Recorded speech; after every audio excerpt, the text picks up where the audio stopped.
A new millennium, and Western Europe had never known things better.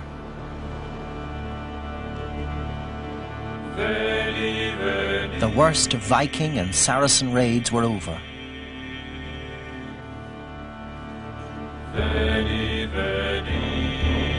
The population, trade, food production, all were growing in a unified society.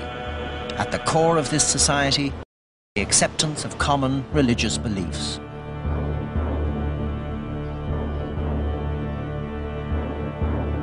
But the harmonious world order, which had evolved in the Dark Ages, was breaking up.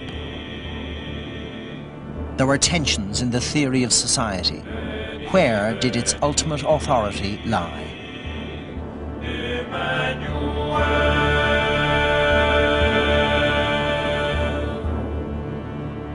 The popes had been claiming to be vicars of St. Peter for centuries.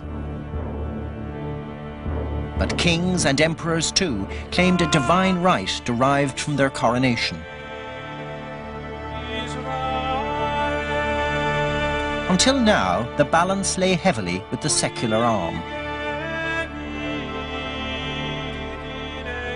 The degradation to which the papacy had sunk during the aptly named Age of the Whores was changed more by German kings than anything else. The vicars of St. Peter were subordinate to the power of German rulers.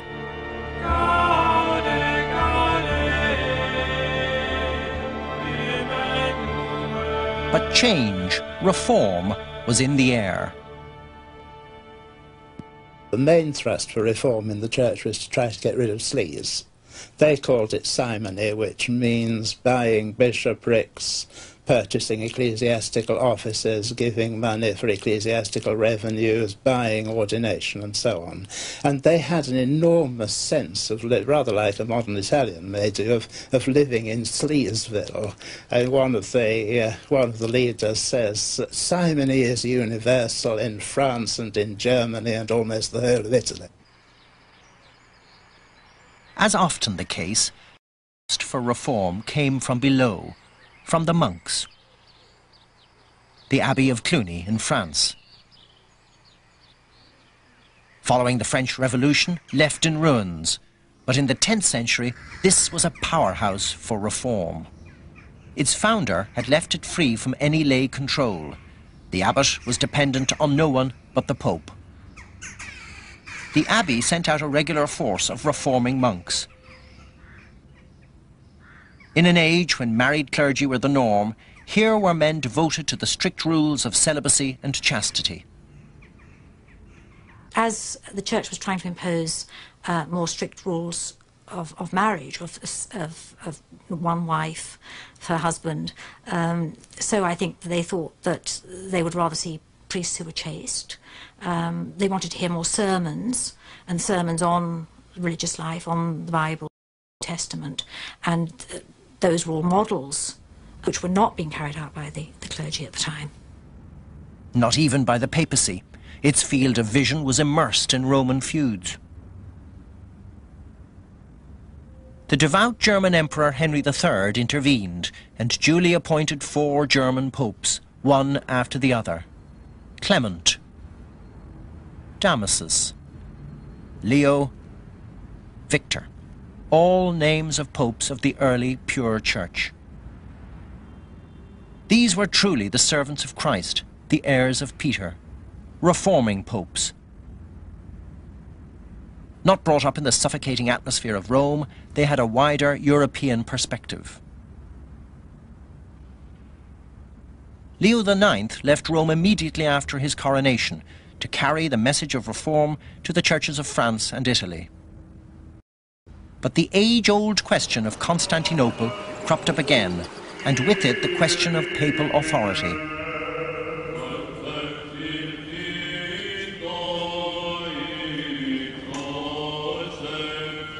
The two churches had been slowly drifting apart for years. There were differences in language, in theology. Greeks allowed priests to marry. Even the bread of communion was different. A clash between East and West was inevitable. Basically, what happened, rather sadly, was that the papacy was trying to improve relationships with Constantinople, and they sent a group of delegates with absolutely disastrous results, partly because they carried in their baggage a very aggressive papal statement about authority, partly for personal reasons. The Patriarch Constantinople was a difficult man, and the head of the papal legation, a chap called Cardinal Humbert, was a real tough cookie. And the end of the whole thing was that each church excommunicated the other. Many attempts at reconciliation followed, but an open breach was created. It has not been healed to this day.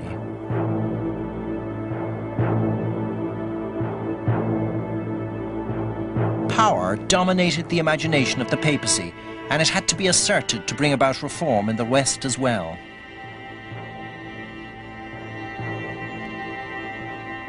It captured the spirit of the cardinal, archdeacon and monk Hildebrand. In 1073, he was elected by popular acclaim Gregory VII. In the Lateran Church are preserved the skulls of Paul and Peter, and Peter inspired to transform the church. His exalted vision has come down to us in a list of 27 propositions, the Dictatus Papae. The Pope can be judged by no one. The Roman Church has never erred and will never err till the end of time. The Pope alone can depose and restore bishops.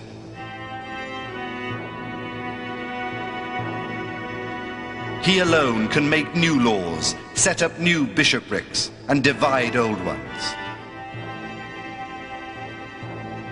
He alone can call general councils and authorize canon law. He can depose emperors. He can absolve subjects from their allegiance. All princes should kiss his feet.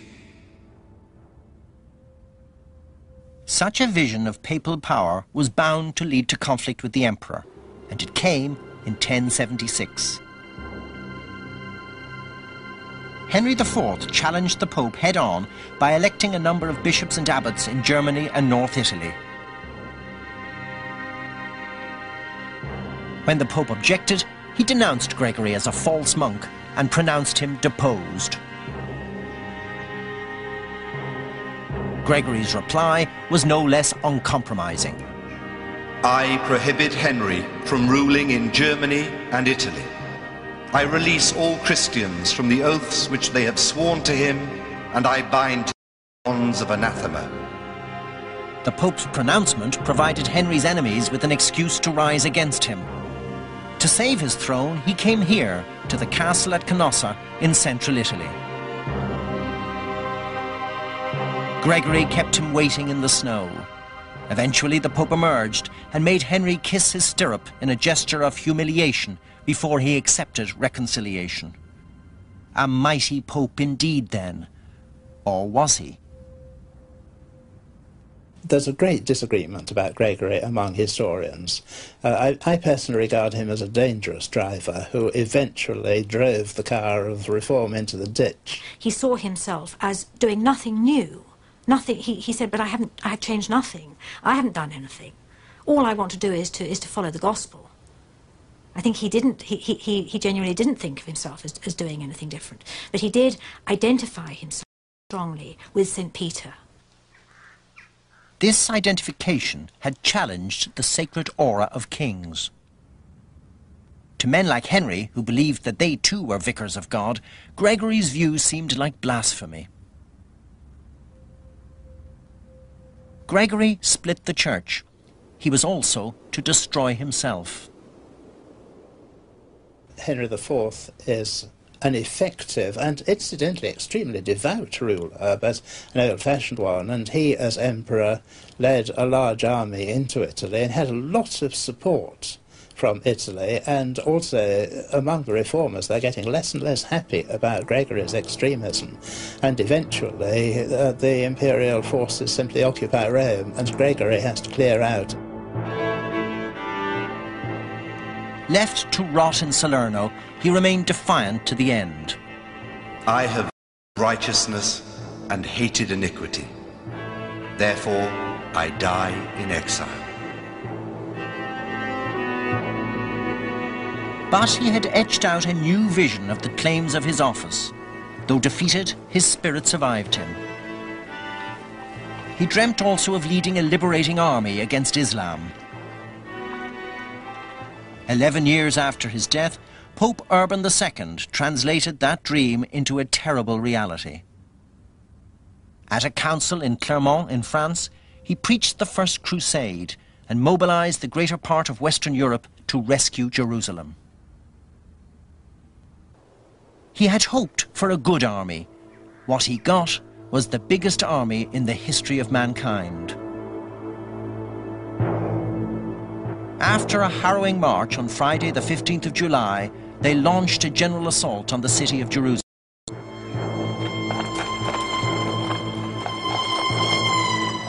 It was carnage, and accounts tell of men wading in blood up to their ankles.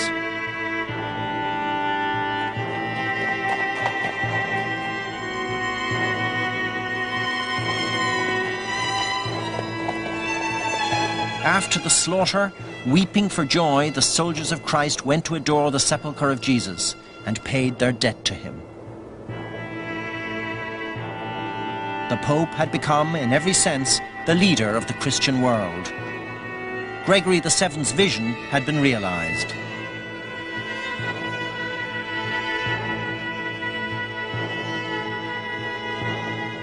Urban had preached that for those who fought would be granted forgiveness of all their sins.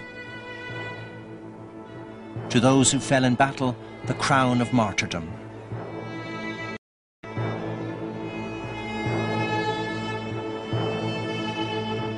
To the medieval mind, the fear of eternal damnation was very real. Real also the belief that the Pope, and the Pope alone, could grant access to heaven.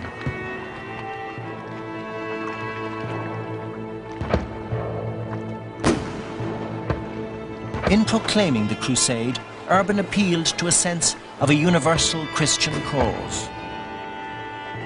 The Pope, not any earthly king or emperor, was the unquestioned head of such a cause. A cause that led men to their Maker, their sins forgiven, access to heaven assured.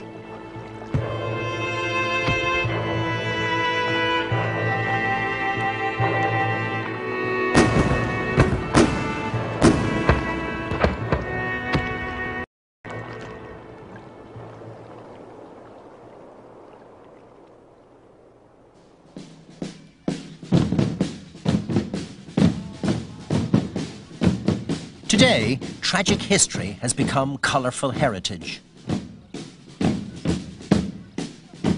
The Crusades, despite their un-Christian militarism, despite their even racial undertones, offer a chance for pageant and fun. Here in Aigues-Mortes, in the south of France, that past is celebrated.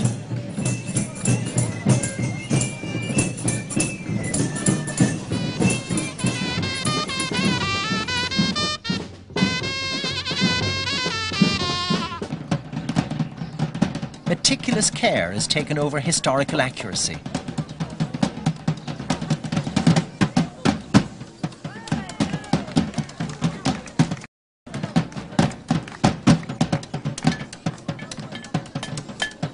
Some have argued that the early Crusaders were nothing other than mercenary adventurers, land-hungry and penniless younger sons, desperate for a career opening which might bring them fame, fortune, or at least the hope of a little rape and pillage. Certainly, as crusade followed crusade, a huge range of men and motives were to be involved. Still, most crusaders made huge personal and financial sacrifices. There can be no doubting the spiritual and religious drive which, to begin with at least, underlay the response to the call to the cross. a call inspired by the papacy.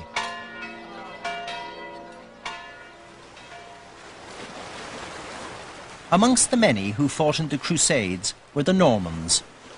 On that famous of famous dates, 1066, they began their conquest of England. But far to the south, churches are witness to their victories in Sicily and southern Italy. Their equestrian skills and their armaments made them the most feared warriors of Western Europe.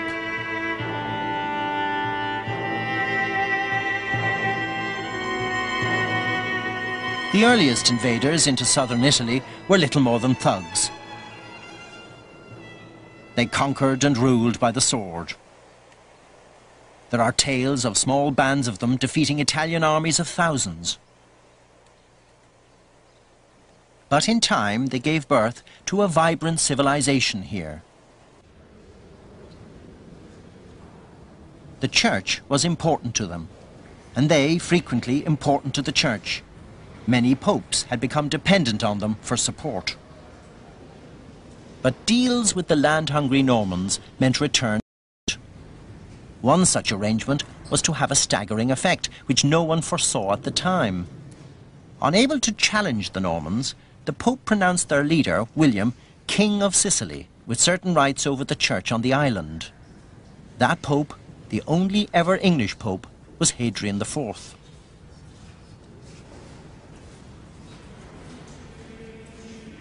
He extended that right to the northern relations of the Normans in England. The King of England now had the papal right to incorporate Ireland into his realm.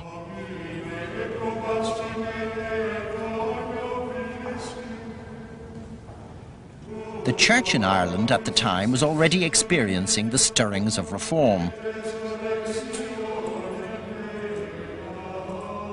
The permissiveness of Irish social and sexual customs, the still tribal church organisation there, these were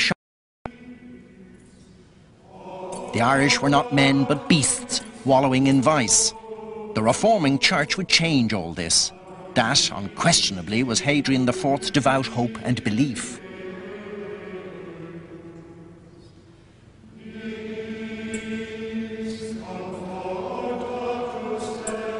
He had started, not by design, the first round of the long and tortured relationship between England and Ireland.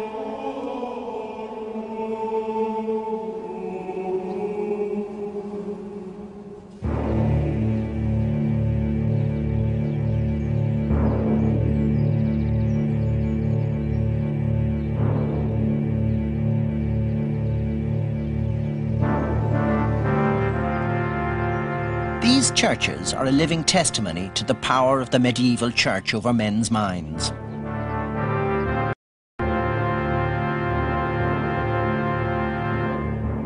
In medieval times, they sprang up in profusion in Western Europe.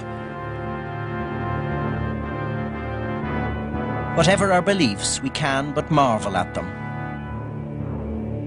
They are testimony of great architectural skills. They are evidence, too, of a rich and powerful Catholic Church.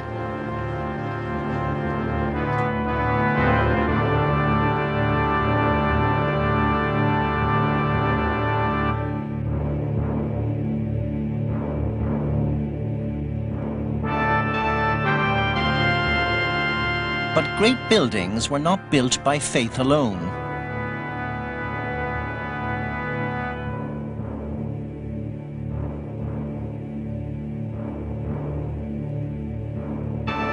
Behind them, there was something rarely associated with administration. The papacy was at the centre of it.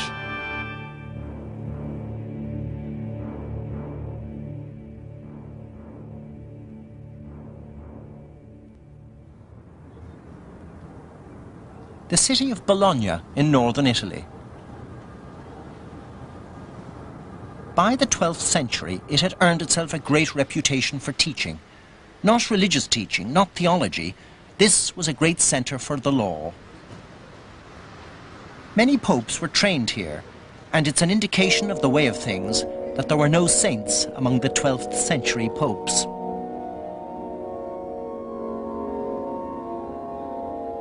the church and law became inexorably linked.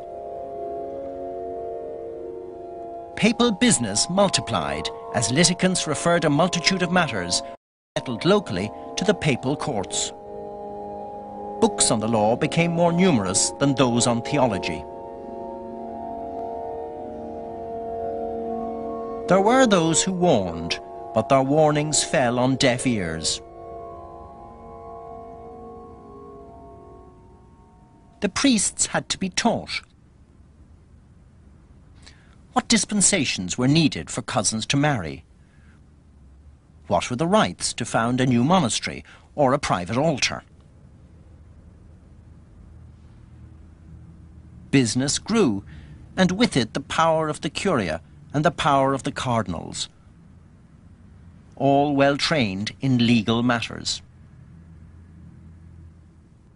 The cardinals, who are the senior members of the curia, have enormous influence over the election of the Pope, and in the 13th century they've established a system where the Pope quite simply is elected by the cardinals, and they've also invented this conclave system where they shut all the cardinals up and for a long time wouldn't even give them anything to eat or drink until they'd elected the Pope. It was in this clerical ambiance that the cardinals in 1198 chose the ideal man, Innocent III. He'd studied in Paris and Bologna, and his enormous intelligence was matched by his industry. In relations with secular powers, he liked to quote Jeremiah, "I have set you up over nations and over kingdoms, to pluck up and to break down, to destroy and to overthrow." In England, that view led to confrontation. Innocent wanted his friend Stephen Langton appointed Archbishop of Canterbury. King John would have none of it. He would decide who would be Archbishop. But then in 1213, John is getting involved in a series of other crises, partly internally in England and partly with France, and he decides on a total reversion of policy. He recognises Innocent, is reconciled with him, and actually accepts him as overlord of England. Now, I'm afraid Innocent didn't see what was happening. For all his canniness as a politician, he was taken in by John. He thought this was absolutely terrific. And when the barons started taking action against John, incidentally led by the new Archbishop, Stephen Langton, he then started excommunicating the opposition and ended, in fact, by suspending Stephen Langton. King John's seal, and one of England's most important documents, the Magna Carta. King John was forced to obey the demands of the barons. Not so Innocent. He excommunicated the English and declared Magna Carta null and void. This complicated episode showed that Innocent was immersed in power politics. With this grew more and more bureaucracy. No part of the church escaped the net. Even outlandish monasteries like Strata Florida in West Wales were woven into the web of papal law and administration. Gone was the independence of the Celtic Church. But underlying everything was a genuine urge for pastoral reform. This was the aim of the Fourth Lateran Council, Innocent's greatest achievement. It tackled an enormous range of issues, including the establishment of orthodox teaching. This was the council that defined the doctrine of transubstantiation. The bread and wine become the body and blood of Christ. It's a definition still held by the Church today. A centralized control reached all the most intimate aspects of Christian life. Every Catholic was now obliged to go to confession and communion to the parish priest at least once a year.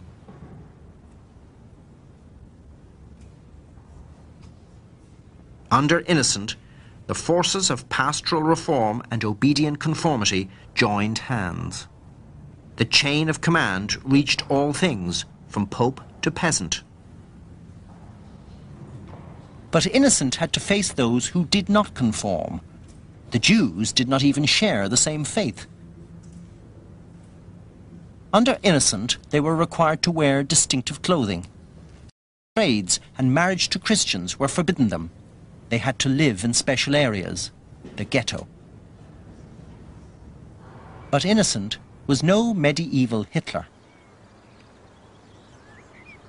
In his time, the Christian faith was the cement of society. Those who did not share the official faith seemed a danger to the foundations of that society. Conformity, orthodoxy. But always in society there are individuals, the nonconformist, the unorthodox. One such nonconformist was born here, to a worldly merchant class who formed the moneyed elite of so many Italian cities.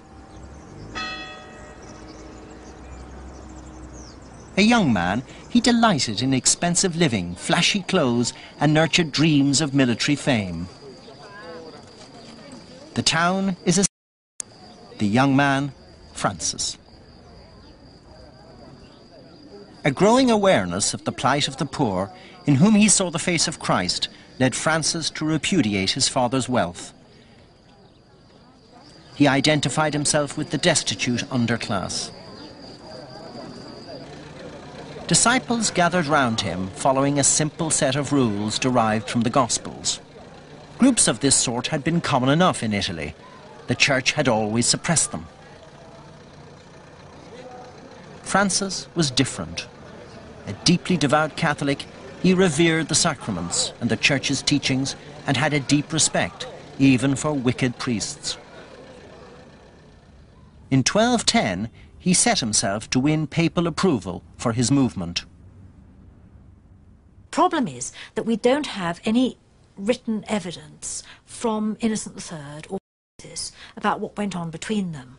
What seems to have happened is that probably in the autumn of 1210, Francis came from Assisi with his companions to ask Innocent III for approval for his way of life. Francis wanted to lead an evangelical life, following Christ and the apostles, and wanted to be approved by the Pope, but not to follow any approved order.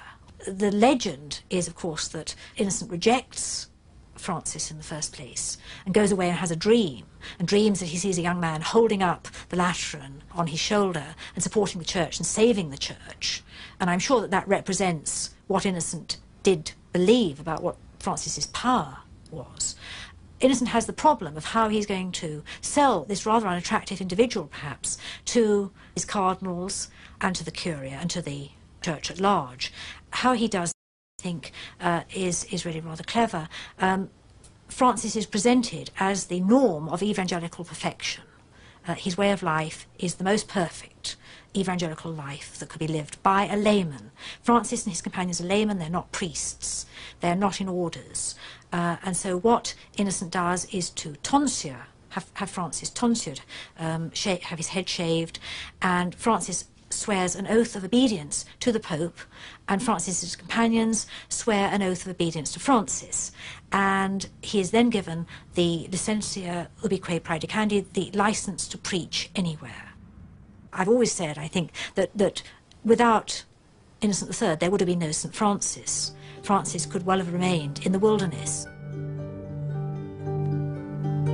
His ragged clothes remain, the proud possession of the Church in Assisi. He had formed the fastest growing movement within the Church. Almost from the start, the movement polarized. Those who insisted on absolute poverty, and those, in the interest of practical realism, who sought to come to terms with property. The realists triumphed. Their victory is embodied in the elaborate papal basilica erected with supreme irony over the bones of the little poor man of Assisi. But that's another story. In Innocent's day, the Franciscans shared with their Pope the spirit of evangelical reform. There were other such movements not so delicately handled by Innocent. In the south of France, the worldliness of the Church produced waves of revulsion amongst devout Christians. Here, that revulsion spun off into heresy with the Cathars. Their leaders, mighty orators, converted villages and towns throughout the Languedoc with a calling for a pure, simple Christian life. These leaders followed strict written rules. They ate no meat, abstained from sex, and denied the Church's sacraments. Rome, to them, was the whore of Babylon, the Pope Antichrist. Les Cathars prétendaient être les descendants des apôtres. Ils s'appelaient eux-mêmes pauvres du Christ, chrétiens ou apôtres. L'Église romaine les a nommés, dénoncés comme hérétiques, comme apôtres de Satan. Donc déjà, on voit le problème. Ils prétendaient être la vraie Église du Christ. À partir de l'an 1000, ils prétendaient suivre la voie des apôtres, alors que la papauté les a dénoncés pour ne rejeter tout ce qui était institution ecclésiastique, tout ce que les conciles, les pères de l'Église, avaient ajouté au message nu du Nouveau Testament. At first, attempts were made to persuade them back to Mother Church by the founder of the First Order of Preachers, Dominic. He failed. Then, when one of Innocent's legates was killed by Cathar extremists, the Pope turned to force. A new crusade was preached, this time in Christian Europe. At Béziers, a massive army congregated to root out the heretics. Women, children and the elderly fled to the church for sanctuary, Cathars and Catholics alike. The Crusaders smashed their way in, and the cry went out, "Kill them all, God will know his own." The blood-hungry Crusaders marched on to Carcassonne. Its fortifications were no defence against such a force. The inhabitants were routed, fleeing almost naked, taking with them, in the words of one Crusader, nothing but their sins. At nearby Bram, the Crusaders, led now by Simon de Montfort, spared the citizens their lives. They were tied together in lines, their noses hacked off, their eyes gouged out. A one-eyed man led the pathetic procession to the next village, to warn.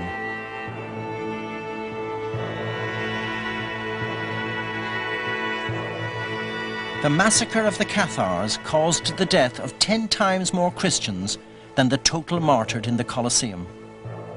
Conformity, orthodoxy ruled. For a century and a half, all the notable popes had been lawyers. In 1294, another Bologna-trained cleric, Boniface VIII, was elected.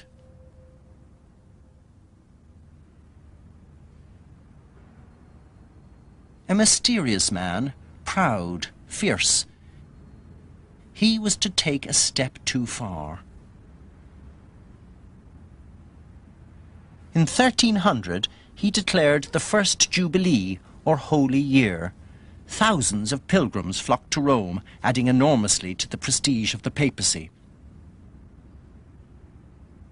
Boniface also displayed some of the worst sides of clerical careerism, enriching his relatives at the expense of the church and waging war against his family's traditional rivals, the Colonna. His many enemies spread disturbing rumours. Sex with boys or women, he was said, was no worse a sin than rubbing one hand against another. Even more disturbingly, he was said to have been a non-believer, rejecting the resurrection. But he did believe in the papacy, passionately.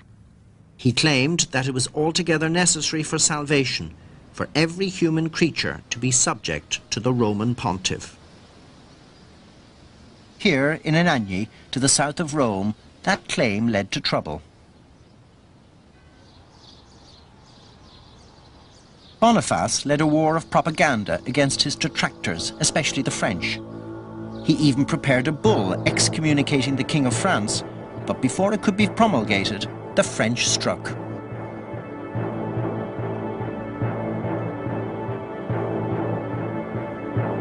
Troops smashed into this papal palace and mobbed. In full papal regalia, Boniface shouted, "Here is my neck, Here is my head.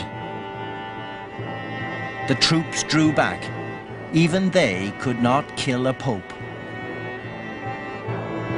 The following day, the citizens of Anagni forced the French to flee. Boniface never recovered from his ordeal.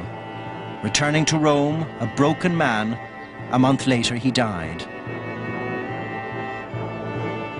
The outrage of Anagni shocked Italy and Europe, but in a real sense, it called the bluff of the high doctrine of the medieval papacy.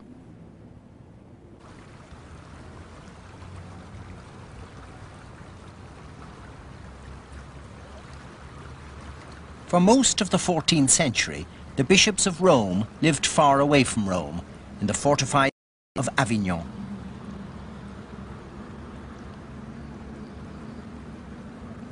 The magnificent buildings here are the remains of what has come to be seen as one of the low points of the papacy, its Babylonian captivity. It started by accident, the election of the Bologna-trained lawyer-cleric Clement V. Anxious to please the King of France, he was crowned in Lyon. The move to Avignon was only intended as a short-term stay. At the time, it seemed a good move.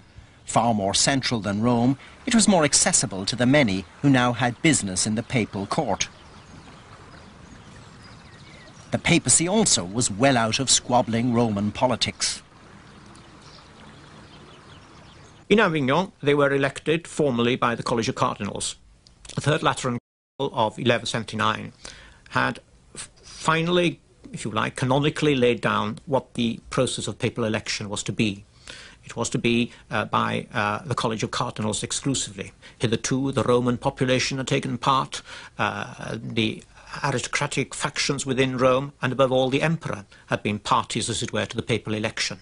Now it formally resided with the College of Cardinals. The truth was, of course, that meant that pressure was put on to have a College of Cardinals created, which was amenable to suggestions as to who should be the next pope. And the next pope was French. So were most of the cardinals. They were indeed more amenable to the throne of France than that of Peter. All the popes that followed were French.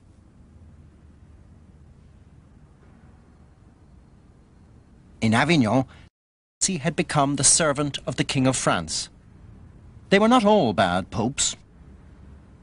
John XXII, a person of simple habits and sober living, introduced a rigorous regime into Avignon.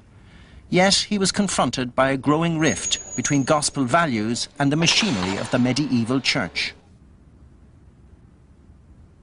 The church was wealthy, powerful, woven into the politics of Europe. The left wing of the Franciscan movement denounced all this wealth and power. Christ, they claimed, had owned nothing, and so the church must renounce all wealth, all power.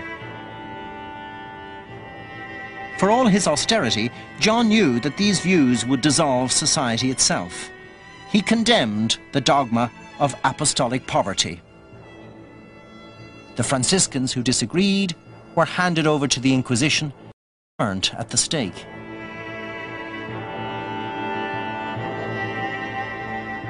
It seemed as though the papacy was against the Gospels.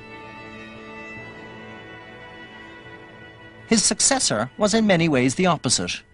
Benedict XII was a man of the people, a Cistercian monk.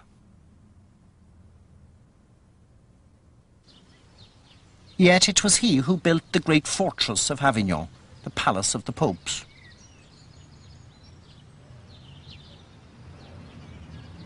This was a structure built to stand. The papacy was here to stay. There was no yearning for a return to Rome.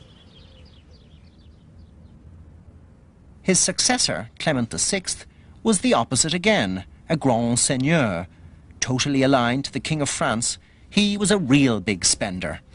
His own private morals were notorious.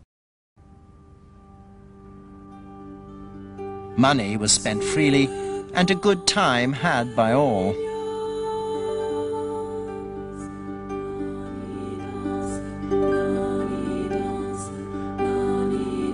The papal court became a byword for luxury. Avignon flourished. Tout d'abord parce que donc la ville va accueillir une population nouvelle, souvent cosmopolite, population qui sera constituée aussi bien de maçons, d'artisans, d'artistes que de cardinaux. Ces cardinaux, nombreux, viennent à Avignon accompagnés d'un grand nombre de familiers, de leur entourage, et ils vont se faire construire dans Avignon, mais aussi dans les environs, et notamment à Villeneuve-les-Avignon, de l'autre côté du Rhône. Ils vont faire construire un certain nombre de petits palais, résidences qui sont appelées les livrées cardinalices, souvent pourvues de tours. Ces résidences vont transformer considérablement le paysage urbain.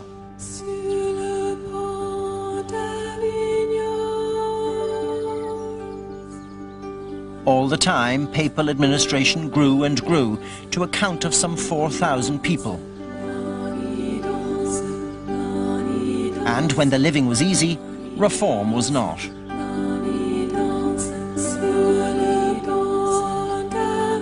Precisely at this time, Europe was hit by the plague, the Black Death.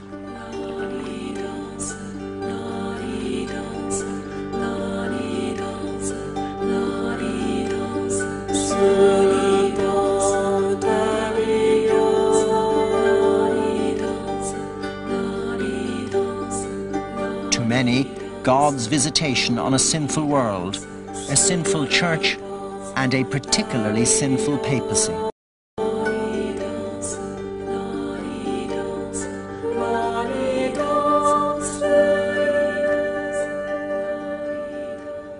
A new wave of genuine religion sprang to life, full of devotion to the Virgin Mary. Brigitte of Sweden, daughter of a king, Catherine of Siena, daughter of an artisan, pleaded for a return to the early pure church. In Avignon, the papacy was trapped by the system and by the cardinals. Pope is virtually always an ex-cardinal by this time, by the 14th century, and in fact that's hardly changed ever since. They almost always elect from their own numbers. They're enormously powerful, they have huge wealth, a whole series of bishoprics and appointments within the various national churches, and exceedingly capable and skilled men, many of them lawyers by training. We tend to think that the medieval church must have been governed by people who are trained in theology. On the whole, it wasn't. It was just governed by lawyers. This was not religion, said the detractors. It was a bureaucratic system. Was it the King of France or the relics of the apostles that gave power to the papacy? It had to return from Avignon to its rightful place, to Rome. Another French pope was elected, Gregory XI. French, yes, but devout too. He shared the same yearnings as the reformers and believed Rome to be the only true home for him. In 1377, the Babylonian captivity ended. The papacy was Rome. Then, within months, Gregory was dead. The conclave, mobbed by the Roman crowds, chose an Italian to pacify them, Urban VI, a disastrous choice. He turned out very quickly to be a highly authoritarian individual who set about what he would call the reform, what they would call the destruction of the church. And within 3 months, the majority of the cardinals had retired from Rome, and there they claimed that they had only elected Urban under duress, that it was no election, it was an improper election, declared it in effect null and void, and proceeded to appoint, to elect a new pope, Clement VII. So you had a situation thereafter in which you had 2 popes, because neither would yield, neither would give way to the other. There had often been anti before, but now 2 popes had been elected by the very same cardinals. The great Western Schism had begun. Nations, peoples, even saints were confused. As year followed year, men began to ask, how could it be ended? They decided to take more radical measures, and there's enormous pressure from public opinion for this by this time, and you get the Council of Pisa in 1409, where both popes are deposed by the senior churchmen, and a new one, Alexander V, elected. It was a splendid policy. The only trouble was that they didn't manage to get rid of the two existing popes, who do retain a fair amount of support, and the total consequence of the council was that the church had 3 popes instead of 2. On a grey day in the winter of 1441, the city of Constance in southern Germany became the setting for yet another council. Now a restaurant, the site of the council still exists. It was a massive gathering with over 300 bishops, still more theologians, and all with their supporters. For many, a council offered the only means of salvation for a divided church. In the 20th century, this monument was erected to celebrate the 500th anniversary of that council. It shocked everyone on its unveiling. A whore upholds the papacy on the one hand, the devil on the other. The council, which sat for 4 years, transformed the city of Constance. Its population rose from 6 to 60,000. It included some 1,200 whores who attended to the needs of 3 papal courts. John Huss, a revolutionary reformer under promise of safe conduct, was enticed to attend. The records of his trial have survived. He had dared challenge the dogma of the Church and the authority of the papacy. He was branded a heretic and burnt at the stake.